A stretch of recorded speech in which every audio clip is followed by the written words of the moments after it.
For the second poster session, we have When Black Stories Go Global. Whenever you guys are ready, take it away. Okay, so we're the project When Black Stories Go Global. Our team members are me, Davi Sapiro-Gaylor, Lucy Jones, Miriam Shams-Rainey, and Brian Glucksman. Our project manager is Bernard Coles, and our project lead is Professor Eva Wheeler. So translation has the potential to challenge geographic and linguistic boundaries. However, differing cultural norms and understandings of race and racialized language can make it complicated to disseminate Black stories on a global scale. We performed a corpus-based analysis that explores the lexical choices and translation strategies employed by translators in selected works of African American literature and film, as well as a macro-level analysis of the geographic and linguistic spread.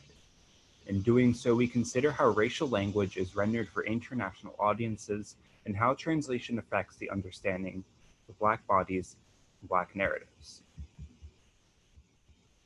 There are two phases to this project.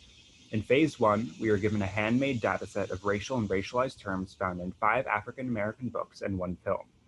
For each term, the dataset included information about part of speech, language of translation, audience race, speaker race, and most importantly, what translation strategy was used. Using R, we cleaned this data and turned it into a graphic visualization that allows us to see which translation strategies were being used most often in both Spanish and Portuguese. In the second phase, we drew from a larger corpus of data. We collected information from IMDb and WorldCat for what we believe to be a list of Black film and literature representative of different works from Black creatives. After doing so, we used R to create several more visualizations that highlighted the linguistic, geographic, categorical, and temporal spreads of the data. We also created 2 R-Shiny maps, one for film and one for literature, that allow users to interact with the data. What you're seeing now is the interactive booklet that we created for people to explore our findings. After visualizing the data, we analyzed our findings through a sociocultural lens. And through this analysis, we drew several interesting conclusions. In phase 1, we found that official equivalent and intervention are the most common translation strategies for rendering racial language in Spanish and Portuguese. However, it was more likely for Spanish translations to use the official equivalent strategy, while Portuguese translations more often used intervention. The official equivalent strategy is less active and more concerned with retaining the literal meaning of the source language. On the other hand, intervention involves the translator actively adapting the source language to fit their own cultural context. This may be because Portuguese translators are more comfortable than Spanish translators intervening on culture-specific rendering of racial language. Moreover, Portuguese translations are also done predominantly in Brazil, which has more historically been open to racial dialogue than European nations like Spain and Portugal. In phase two, we found that the African American film and literature in our data set was more commonly screened or published in Western Europe and its languages. Notably, Continental Africa shows one of the lowest concentrations for African American film screenings and literature publications. French, German, and Spanish were the 3 most popular languages of translation for both film and literature. Although there are more languages used in the literature dataset, we found it interesting that the most common languages of translation are used in countries with a history of being colonizers. Translation never exists in a vacuum. Language has the power to recreate or reinforce existing power structures. This graph suggests that major colonial powers may still exercise control over how Black stories are perceived and treated, even if they're doing so in a less physical or tangible way. We also analyzed the categorical and temporal spread of these translations, which you can explore further in our booklet. Along with visualizing our findings in R, we created 2 heat maps in R Shiny and Leaflet to allow users to interact with our data. One map shows the number of culturally significant African American films that were screened in each country or region. The map is interactive, allowing users to filter by genre, year, and language.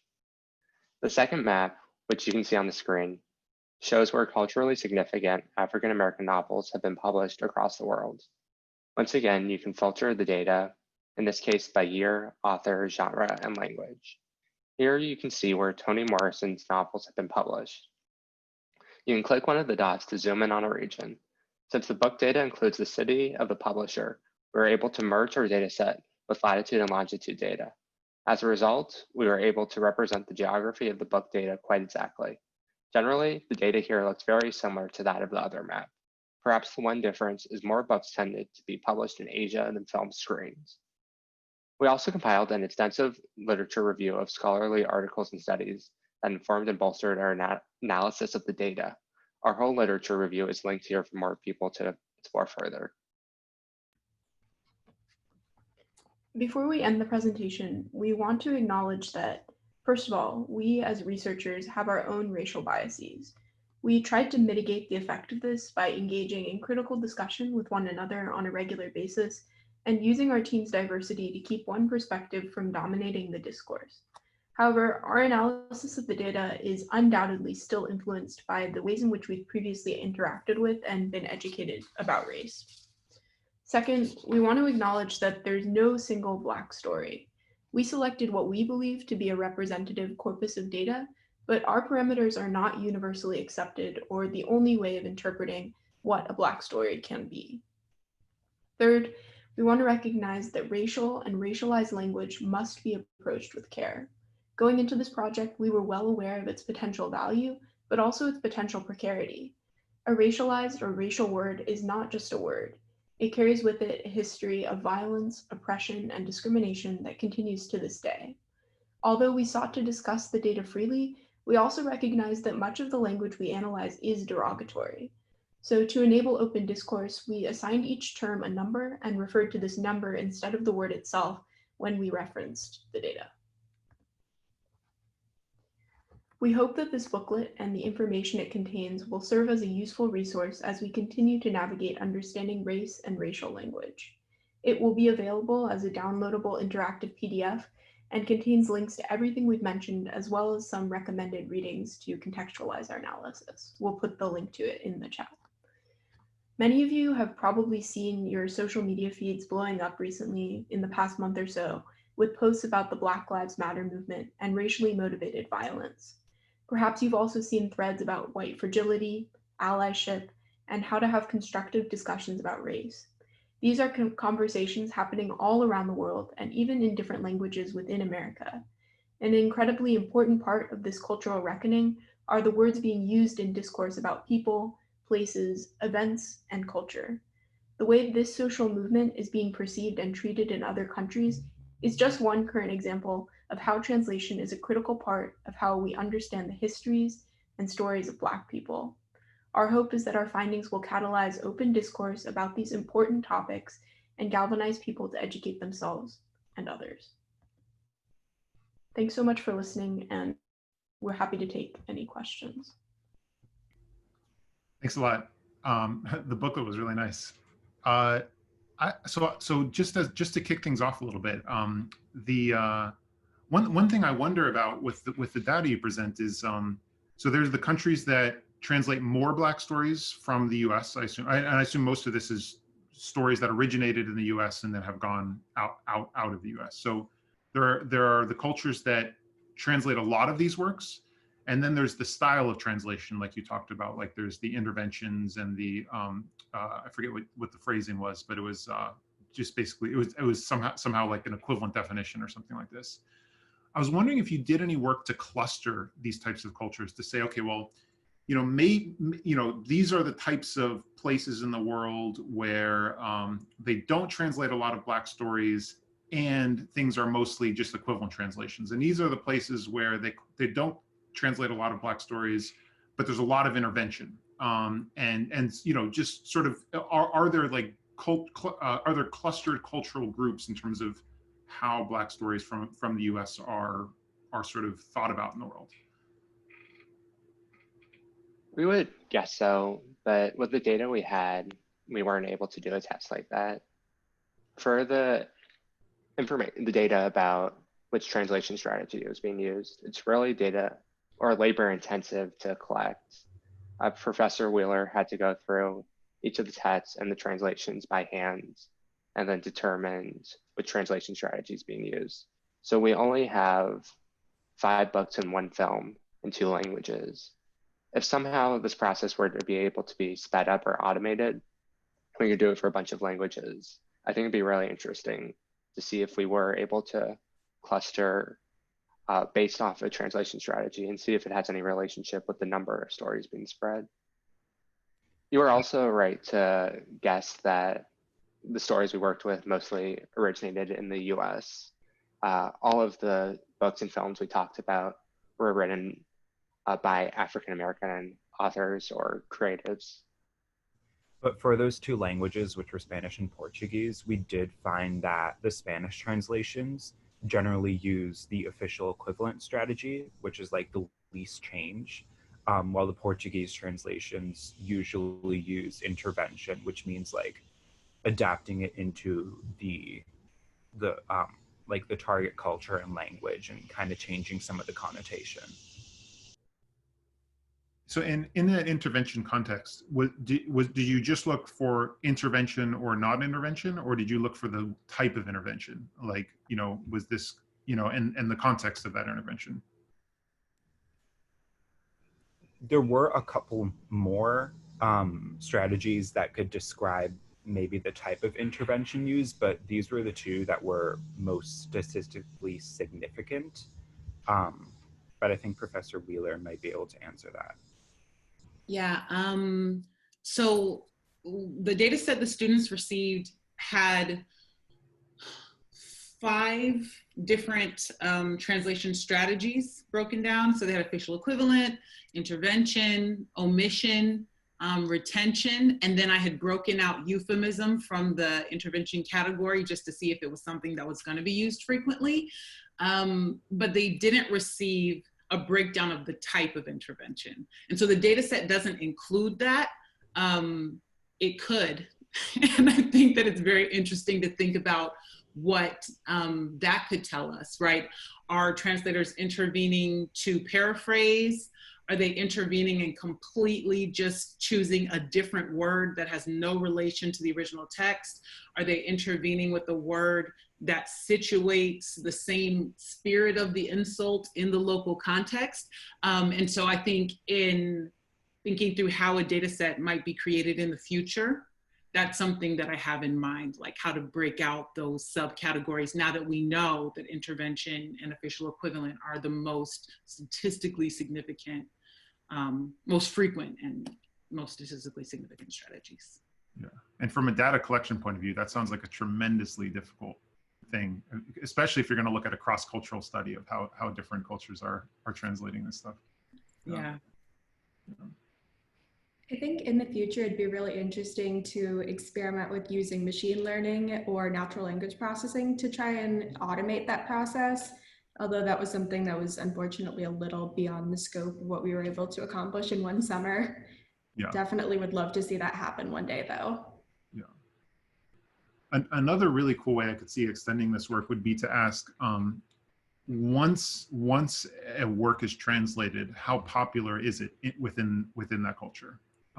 So, how many books were sold, how many movie tickets were sold, and things along these lines. I guess, so the two questions I would have are, one, like, how would you do, do you have a sense of how you would do it? Like, how would you make that an apples to apples comparison? If you wanted to look at the book sales of Toni Morrison in France, what would you be comparing that to? Like, what would the baseline be? And yeah, I mean, maybe that's the only question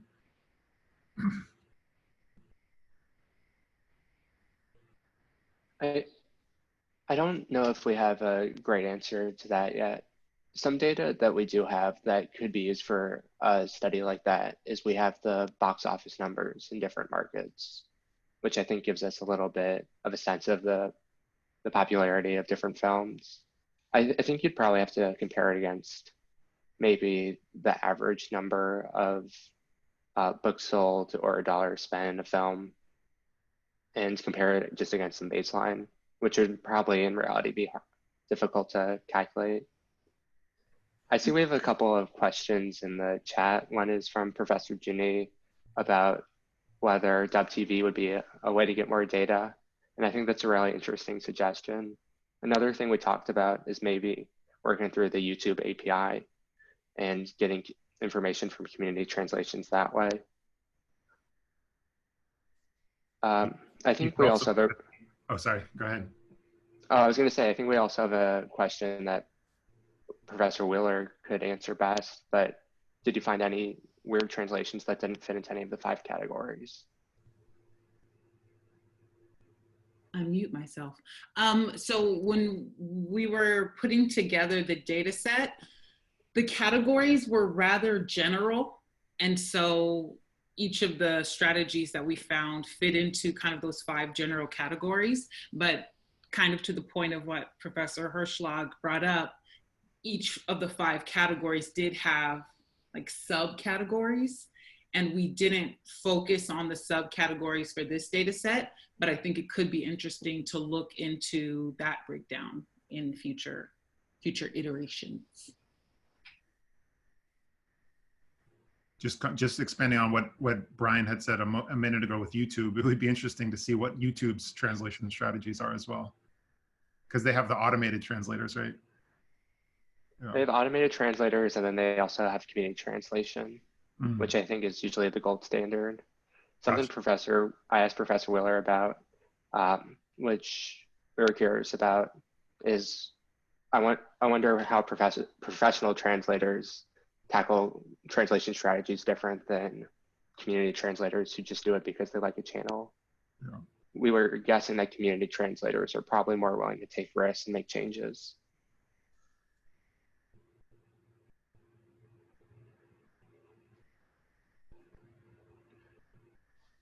Are there, I guess so I mean, I think this is going to be like a language specific thing, but it seems like there are going to be certain languages or cultures where committing to direct translation is not going to encompass the author's original intent. And I don't know how to go about encoding that in this, but like, maybe there's some way of like, you know, if original intent was kept, then that would somehow lose the fundamental meaning here. And I don't know, do you have any reactions or comments to that? We found in our research, particularly in Portuguese translations that were done in Brazil, a lot of translators felt more comfortable intervening because they had sort of a standard of adding external footnotes or captions when they would make a translation to justify it. So I think in countries where there's, or at least in languages of translation, where there seems to be more of a standard for translators of being able to explain their work and provide justification for it, maybe there's more comfortability with like changing the intent or the original source language.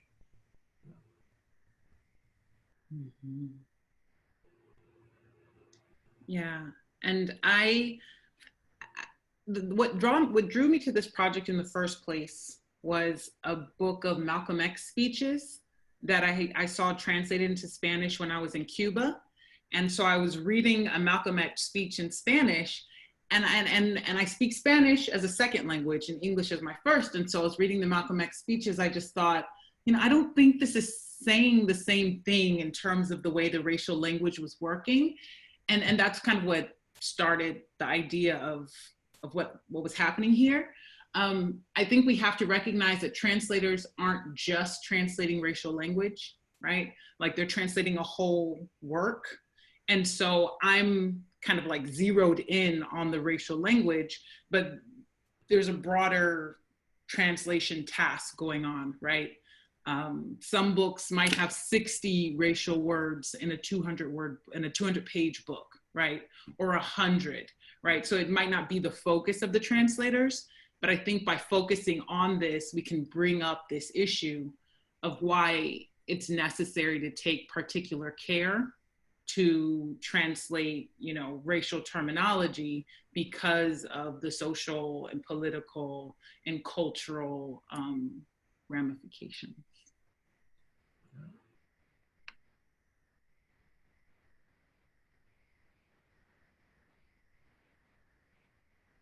So we have a lot of folks in the audience. Please feel free to chime in on the chat or to raise your hand or to just chime in.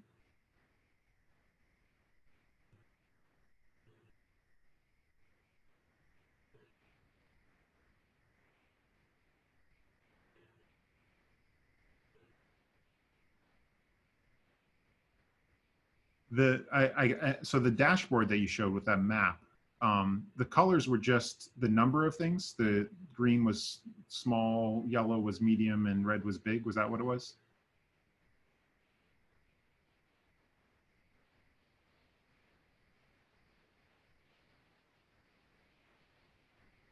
Yeah, Brian's not on anymore. He was the one who really worked on this, but yeah, it looks like the color is basically associated with how many books, or in the case of the film map, like how many screenings were there. Gotcha. And I think if I remember seeing it right, it said, I think it said, I don't know if it was on China or Asia, the continent, but it said 2.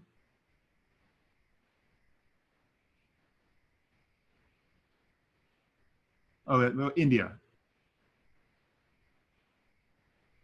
Yeah, Gotcha. yeah. Yeah. So Susan is asking, can you apply this to gender language across cultures?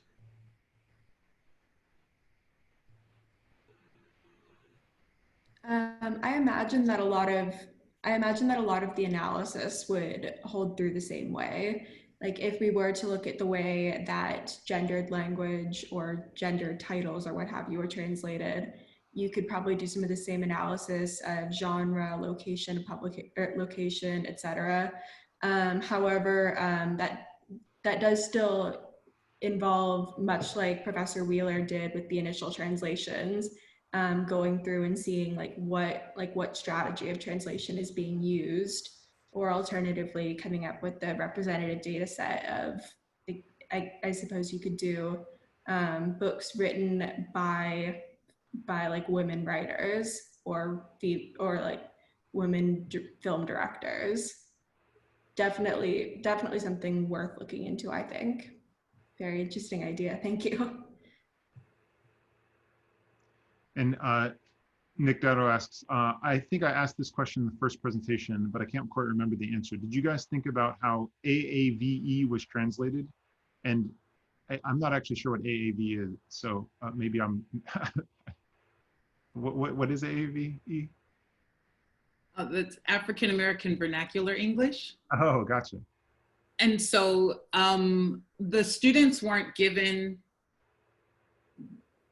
I guess, they weren't given data to perform that analysis, but it is another branch of this same project.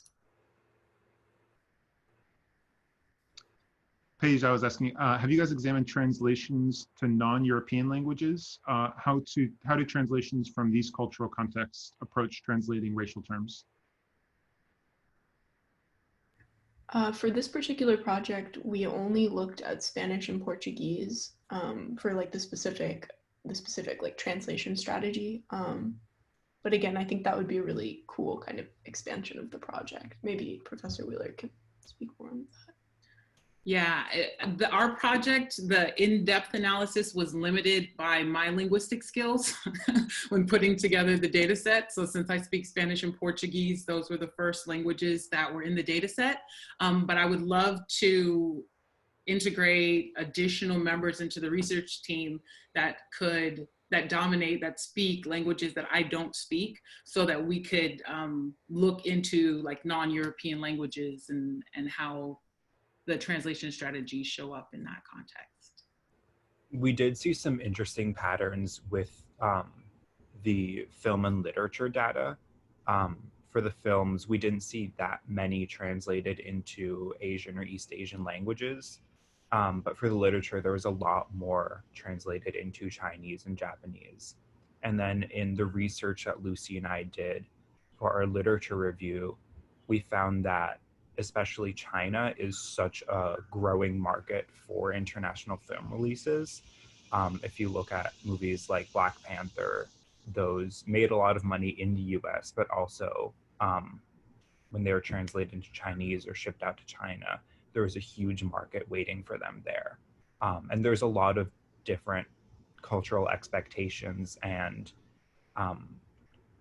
you could say problems encountered when you're trying to translate especially Black stories or racialized stories to cultures that may not have that much of a relationship with Blackness.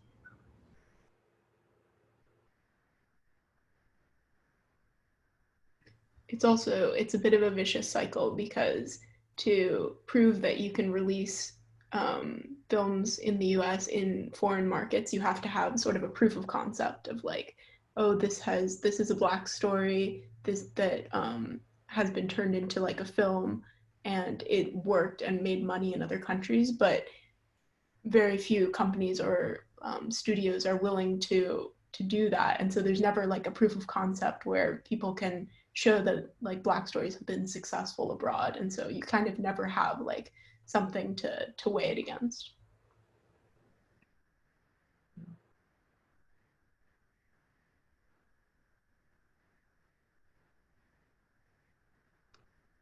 Are there other things that folks want to talk about before we wrap up? We're almost, I mean, we're almost at the transition point anyways. But I think we have time for another question if folks want to chime in.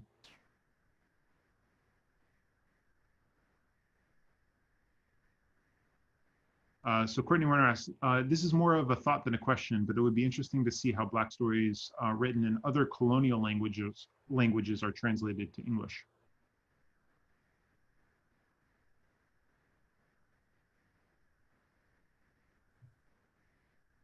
Definitely sounds like a really interesting avenue for research.